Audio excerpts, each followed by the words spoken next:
हमारा साधु संत महात्मा को निमंत्रण दे दिया कि आप आए हमारे घर के अंदर भोजन कीजिए। महात्मा जी आए, भोजन किया।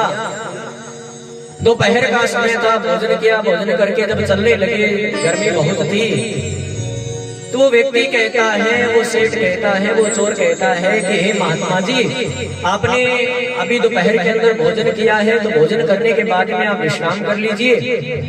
गर्मी है, गर्मी है, विश्राम कर लीजिए। अब महात्मा जी ने जब बात सुनी, हमें बात तो इसकी सत्य है, गर्मी है, मैं कहाँ वन के अंदर जाऊंगा, क्यों ना विश्राम कर लेता हूँ।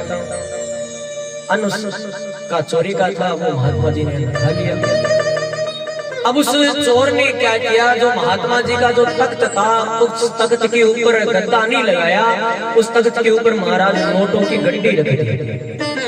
क्या रख दी? नोटों की गड्डी। अब महात्मा जी भी वहां पर विश्राम कर लेते।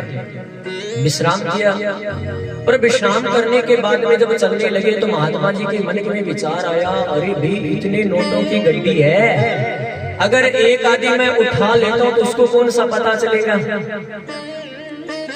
अगर मैं एक उठा लूं उसको कौन सा पता चलेगा? अब मुझे ये बताओ, महात्मा जी को नोट की गड्डी उठाने की क्या आवश्यकता है? उनको कौन सी गृहस्थी पालनी है? उनको जीवन पालना है, कुछ नहीं करना भी। फिर भी विचार आ गया कि मैं ये नोट की गड्डी उठा लूं तो भैया उसको कौन सा पता चलेगा। अब महात्मा जी ने एक वो नोट की गड्डी उठाई, अपने थैले के अंदर रख ली और चल दी।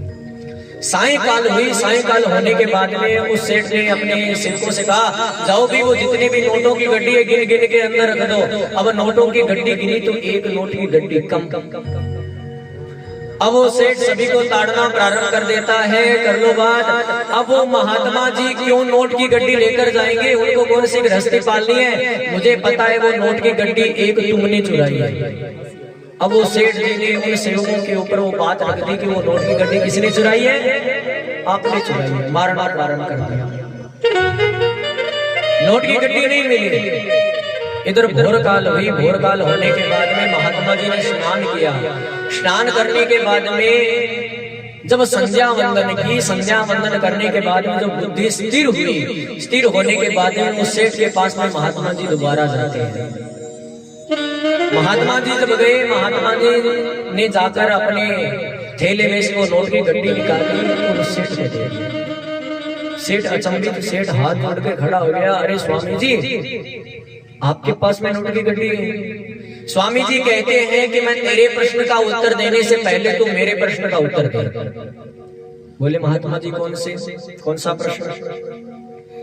महात्मा जी कहते हैं कि हे सेठ, तू सच सच बता, तेरा ये अन्न कहां से आया है?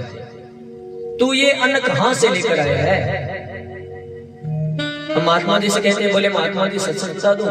बोले हाँ भाई, सच सच पूछा है तो सच सच ही बता, ये अन्न कहां से लेकर आया है? वो महात्मा जी से कहता है सेठ, बोले महात्मा जी, ये अन्न तो चोरी का है, मैं चोरी करता हूँ और मैं चोरी से ये अन्न लेकर आया।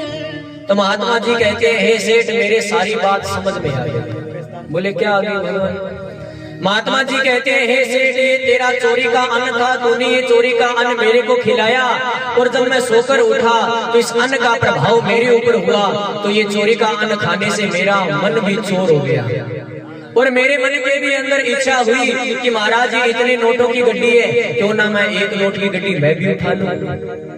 हुई या नहीं हुई? आज मैंने भोर काल के अंदर जब संध्या वंदन की है तो भैया मेरा मन स्थिर हुआ है। स्थिर होने के बाद में जब मेरा बुद्धि स्थिर हो गई तो हे सेठ, मैं तेरी गड्डी वापस देने आ गया तेरे को। तो शास्त्र कहते हैं, जैसा खाओ अन्न